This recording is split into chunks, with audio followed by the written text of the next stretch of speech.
कार्तिक महात्म्य अध्याय 19. श्री गणेशाय नमः. पृथू प्रश्न करतात, नारदा, तुम्ही इतिहासासह अति आश्चर्यकारक तुळशीचे महात्म्य मला सांगितले, ते मी ऐकले. कार्तिक व्रत करणाऱ्यांचे मोठे पुण्यफल सांगितले, ते शुभकारक व्रत कोणी आचरण केले ते सांगा. नारद म्हणतात, पूर्वी सह्याद्रीच्या प्रदेशात करवीर नगरात धर्म जाणणारा कोणी धर्मदत्त नावाचा एक ब्राह्मण राहत होता. तो नेहमी विष्णुव्रत करणारा, विष्णूचे पूजेत निमग्न असणारा, द्वादशाक्षरी वासुदेव मंत्राचा जप करणारा व अतिथीचा आदर करणारा असा होता. एकदा कार्तिक मासे पहाटे प्रहरात्री हरिजागराकरिता विष्णू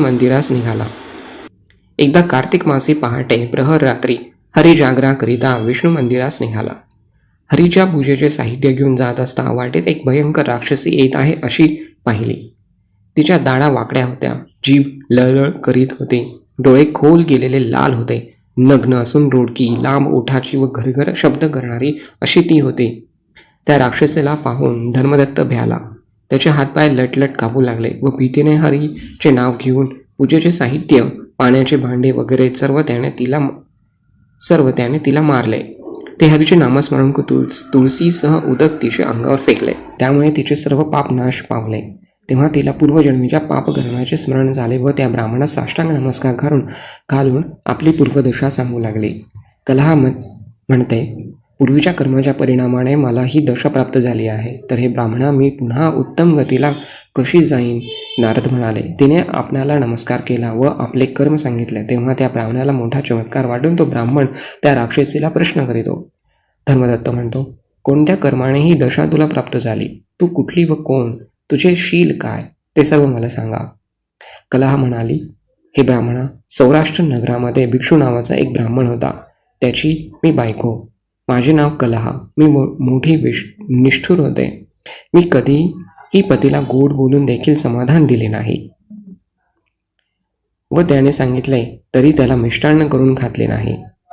मी मोठी भांडखोर असल्यामुळे तो मला भिवून नेहमी उदास होता.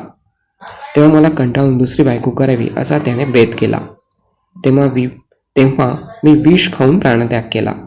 मग यमाच्या दूताने मला बांधून मारीत मारीत यमापुढे नेले. यमाने मला पाहता चित्रगुप्ताला विचारले. यम म्हणाला, चित्रगुप्ता, हिने काय काय कर्मे केली आहेत ती पहा. त्या कर्माप्रमाणे शुभ किंवा अशुभ फळ तिला मिळेल.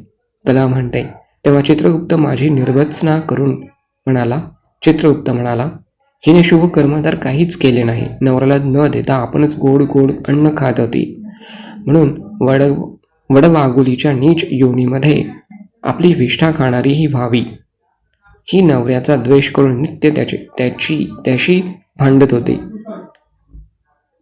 म्हणून विष्ठा खाणारी डुक्कर योनी तिला प्राप्त व्हावी. स्वयंपाकाच्या भांड्यात जेवीत होती व नवऱ्याला टाकून एकटीच भोजन करीत होते, म्हणून आपलीच पिले खाणारी अशी मांजरीची योनी हिला प्राप्त व्हावी. पतीच्या उद्देशाने तिने आत्मघात केला, म्हणून अति निंद्य अशा पिशाच्या योनीत तिने राहावे, म्हणून तिला यमदूतांनी निर्जल मारवाड देशात सोडावी. तेथे तिने बहुत काळ पिशाच्या योनीत राहून नंतर 3 प्रकारचे अशुभ वडवा, गुळ, मांजर व डुक्कर असे जन्म घ्यावे. कला म्हणाली, ती मी 500 वर्ष या प्रेत देहामध्ये आहे. आपल्या कर्माने भूक व तहान यांची पीडेने फार दुःखित अशी आहे. भूक व तहान यांच्या पीडेमुळे मी एका वाण्याच्या शरीरात प्रवेश केला व दक्षिण देशात कृष्णवेण्यांच्या संगमात आले. कृष्णवेणीच्या तीराला येथे इतक्यात शिव विष्णू यांच्या दूतांनी मला त्या वाण्याच्या शरीरातून जबरदस्तीने ओढून लांब टाकले. तेव्हा ती क्षुधेने पीडिता असता, ब्राह्मणा, मला तुझे दर्शन झाले. तुझ्या हातातील तुळशीच्या उदकाने माझे सर्व पाप गेले. हे विप्रेंदा, आता काय करणे ते कर. म्हणजे पुढे भोगाव्या लागणाऱ्या 3 योनी व हा प्रेत देह यांपासून माझी मुक्तता होईल. तो श्रेष्ठ ब्राह्मण असे ते कलहेचे भाषण ऐकून तिच्या कर्मपाकाच्या फलाने तिला प्राप्त झालेले दुःख पाहून विस्मित दुःखित झाला. तिची दीन स्थिती पाहून कृपेने दया आली. त्यामुळे चित्तवृत्ती पण चंचल झाल्या कारणाने बराच वेळ विचार करून तो ब्राह्मण दुःखित अंतःकरणाने बोलू लागला. येथे श्री पद्मपुराणे कार्तिक मास महात्म्य 19 चरणार्पणमस्तु।